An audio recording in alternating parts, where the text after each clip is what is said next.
Welcome back to Nick Lenz's Comic Corner, Classics / Non-Classics. This is episode number 684, and Doubleshot 588. Two X-Men trades. First up, it's actually a book that ties into a crossover that came out 13 years ago.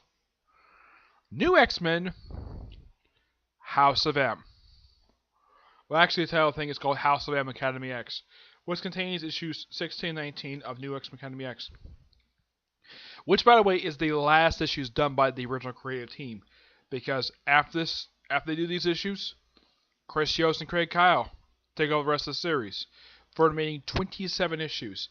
Yeah, the original creative team, Nunzio De Phillips and Christina Weir. Yeah, they are the writers of this thing. They wrote the first 19 issues. The artwork is done by Aaron Lipsey. He's a fantastic artist. Now, in the House of M reality, those of you curious, what the heck is House of M? It was a crossover event that happened back in 2005, where the Scarlet Witch altered reality to where mutants are the dominant force in the world, where mutants are the majority and humans are the minority. Oh yeah, and Magneto's ruled the planet. Yep. And let's see what else. Oh yeah, certain characters are actually dead in this reality, like Nick Fury. Yeah, Nick Fury's dead. He got killed by Wolverine by having during I think it was a combat exercise, and Wolverine took one of his claws and put it straight through Nick Fury's ear. Yeah, that's how he killed him. Also, Wolverine is practically the only person who remembers, yeah, this is not the real reality. Also, in this reality, the Hellions and the Mutants are basically squads not for the Xavier Institute, but S.H.I.E.L.D. Yep, S.H.I.E.L.D. Which, by the way, the director of S.H.I.E.L.D. is Sebastian Shaw. No joke. He is the director of S.H.I.E.L.D. I'm like, of all people, director of S.H.I.E.L.D. Okay, so apparently, I think it was Bendis who wrote the original miniseries. Yeah, and he has this group of people called the Red Guard. The lead of the Red Guard is Wolverine. And his lover is Mystique. No joke, Mystique is his lover. Oh, and also, and this is showing like one of the covers, Sunfire is the Emperor of Japan. Yeah, they also had it in the King X-Men tie-in where Captain Britain was the ruler of the UK. No joke, that's completely true. And they even have like a profile book in it, which I really appreciated. Now, story in here is that, well, some people, that the way this works is that they are these teenagers are all agents of S.H.I.E.L.D. One of whom basically they're trying to like take down some minor factions here and there. But yeah, and they all wear these strange uniforms. And those of you curious though, where are their advisors? Like I think it was if I remember, I think the Hellions was Danny Moonstar. Yeah, Danny Moonstar does nothing in this reality. Scott Summers, believe it or not, in this reality is a pilot from Alaska, and Emma Frost is his wife. I'm not kidding about that. That's completely true. And thanks to these,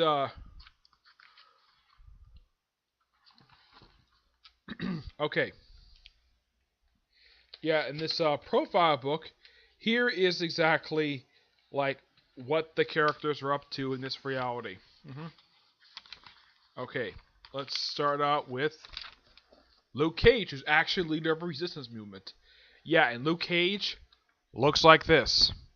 Long hair, mustache, even though nowadays he's bald.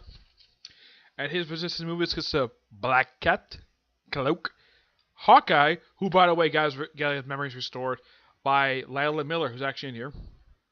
Iron Fist, Misty Knight, Sons of Tiger, who in this reality is Bob Diamond, A. Brown, Lou Sun, and Louis Circrank. I don't remember these people at all. And White Tiger. Doctor Doom is the leader of the Fearsome Four. Yeah, they're the House M version of the Fantastic Four. And they're consisted of Valerie Mamadu. No, this is not the daughter of Reed and Sue Richards. This is actually his dead girlfriend, who Valerie Richards is named after. The Inhuman Torch, basically this reality version of the Human Torch, is Kristoff, the second Doctor Doom. Oh yeah, and there's also the It. Yeah, which is It's never confirmed. It possibly could be Ben Grimm. His occupation is that he's Doctor Doom's bodyguard. Yeah, like I already talked about Captain Britain. The Hulk looks like this in this reality, and he's currently, I think he's a fugitive. Iron Man is part of a gladiatorial arena. Spider-Man is a celebrity who people think is a mutant, though they kind of explain in his miniseries. Black Panther is still the ruler of Wakanda. Not much change for him. Captain America in this reality never won ice. And he is really old. Yep, he is. He is seriously old. Miss Marvel, well, this is Carol Danvers at this point, is known as Captain Marvel, though she doesn't remember it. I already mentioned Cloak, Hawkeye, Nick Fury. Yeah, Otto Octavius, still a scientist, but he's not a superhero in this reality. No, he's actually a respected scientist. Hank Pym, not much change for him, except the fact he never married Janet Van Dyne. Robert Reynolds, aka Sentry, never became the Sentry in this reality. Mark Spector never became Moon Knight. Doctor Strange, instead of being a actual physician, he's a psychiatrist. Janet Van Dyne, not much change for her. The only change it did make for her is that she never married Hank. Mary Jane Watson is a model, just like she is in regular reality. Wonder Man is an actor. Not much change for him. Oh yeah, and here's something though.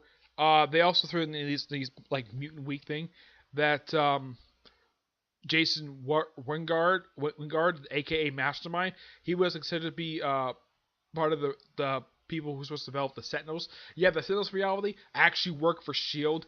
And instead of basically trying to hunt down mutants, their job is to hunt down humans. People who are non-mutants. Yeah. But mostly put, this is a fun little storyline. And it's just, well, one of them turning against the establishment, stuff like that. It's a really good set of story. It's a really good storyline. Yeah. But I do recommend reading the main storyline. Otherwise, though, if you just read New X-Men Academy X, and you're wondering though, like, okay, what the heck is House of M? Read the main storyline. That kind of explains pretty much a lot of the stuff that happens in this thing. The Wolverine, his tie-in does not act like it's basically House of M version. It's not the Prime version who occupies the main series. I'm gonna give this a 9 out of 10. It's actually really good. Next up is the start of an era that was very controversial, an era that lasted from 2001 to 2004. It's the era of New X-Men by Grant Morrison. Yes, the same Grant Morrison who gave us the awesomeness that was his era for Batman, like Batman Inc. Here's actually one of 2 books he ever did for Marvel. I'm not kidding. The only book he did for Marvel was Marvel Boy. And that was it. That was the only book he did. He did this book, I'm about to show off. He did this book for 3 years. And here's the first one. New X-Men. Excuse me, this is the first volume. This is E is for Extinction. This collects New X-Men 114 and 117. And the 2001 annual, which, by the way, was the last annual the series published for 6 years. Yeah, they didn't publish an annual again until 2007. Yeah, the artwork in here is done by Frank Quarterly. Great artist, by the way. He did also the Flex Metallic miniseries Vertigo. Really good artist. Edith Van Sciver and Lucius Francis Yu. The thing with, now, those of you who are curious about the outfits, you're looking at this, like, why are the X-Men wearing leather? From what I've heard, the reason why they did this because they wore these type of outfits in the movies, so they decided to give them the outfits in the comics. In the case of these outfits, Cyclops and Grey, their outfits are pretty much the same. Wolverine, yes, he does dress like that, though in Uncanny X-Men, which does feature these very costumes, does not wear this outfit. He wears an ugly costume. I don't think he ever wore it in his main comic book. I would say the one person who actually made this outfit work was Beast. Yeah, I really enjoyed his look. Oh, and also, one thing I really do enjoy about Beast, unlike other artists who kept giving like a long snout, at least that Frank Quarterly draws Beast how he actually is supposed to look. Oh yeah, and this is the storyline. This is the start of several things that still go on this very day. One of whom actually started here, but ended in I think it ended in, I'm trying to remember, I think it was 2015 this ended. No, it was 2012. Yeah, it was 2015. And that was Emma Frost being part of the X-Men. Yes, from this point forward, she's part of the X-Men. Also, this storyline is frequently referenced. It is by far the most frequently referenced storyline of the entire Grant Morrison run. Why is it referenced? The Genoshan Massacre. Not kidding. That is the one thing about this storyline that is frequently mentioned. This storyline is also the debut of Cassandra Nova, Charles Xavier's ugly twin sister. Which, by the way, after the storyline, she's never seen again for a little while. She's not seen again for about 3 years until she showed up, I think it was in the second arc of Joss Whedon and John Cassidy's run for Astonishing X-Men. Yeah. Otherwise, though, no, I don't think it was any year for. Oh, yeah. This storyline was also. I think this was the storyline made debut of. I don't think so, no. I think it might have been. I think it was the following storyline, but. Yeah, and yes, I do know about the Secret Wars miniseries, which, by the way, had, like, if anybody ever had the miniseries, yeah, the series for Secret Wars, as far as I know, was not done by Grant Morrison. It was done by somebody else, and the artwork was bad. I mean, I don't think it was Frank Quarterly. I don't remember if it was him because I like Frank Quarterly's artwork. His artwork is fantastic. It's really good. Though it's really weird seeing Cyclops' visor being so freaking thin. And also, this is the only time we see Cyclops' visor, one of 2 times, where he wears an outfit where he has his visor on, where the outfit doesn't cover like most of his head. The only outfit I can think of that did this was his 90s attire. Yeah, I'm trying to think though. I don't think there was any Air First in here aside from. Oh yeah, there was one Air First in here. Aside from the first appearance of Cassandra Nova. A character who only appeared once and never appeared again until 2 years ago. Let's see if I can show her off here. Yeah, this is a character who appeared in the Deadpool movie. Yeah. Let me introduce you to Negasonic Teenage Warhead.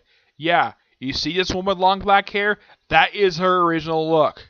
Yeah. The film pretty much altered her look where she looks like the actress from the movie, which I don't really now. As for how she was resurrected after she was killed in Genosha by a wild sentinel. Also, they show off this character called Ugly John.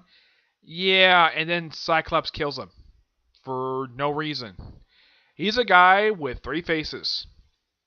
That is seriously his mutant power. As for why Cyclops killed him. No idea, because Grant Morrison never bothered to explain that. But despite the odd start for this thing, it is a really good. I like the writing here Grant Morrison does. I do disagree with the whole thing of massacring the Genoshan Massacre. Yeah, because it's the most talked about thing about the storyline. Because if you read Joss Whedon's run, yeah, every single arc of this entire one frequently references the massacre from this very storyline. I don't think Zorn I think Zorn makes his debut in the storyline as well. Let me take a look here. I think there was let's see if I can find him here. Oh yeah, and for some reason the annual. Those of you who ever read the really weird storyline involving the Toyman, yeah, for some reason the annual for yeah, also the annual's debut of Zorn. Yeah, for some reason you have to read the annual like this. Yeah, the whole thing is like this. I have no idea why Marvel did this for. It's one of the most bizarre things I've seen him do. But yeah, Zorn is the only character making his debut. He doesn't join the X-Men yet. He does join us a little bit later. But despite the Genosha Massacre, the story is actually pretty interesting. Yep. Though I think in the aftermath of the storyline, at the end of it, Charles Xavier outs himself as a mutant. Yep, he does. It's a status about him that remains this very day, up until he was killed by Cyclops in Navy X. I'm going to give this a 9 out of 10. We'll give this a 9.5 because it's actually pretty good. The only reason why I don't give 9.5, the Genosha Massacre. Alright, that's it for this episode. Stay tuned for the next episode. Well, I'm going to cover 2 more trades of Grant Morrison's run for New X-Men. And you'll find out what they are in the next episode. Okay? But to see you there. Bye.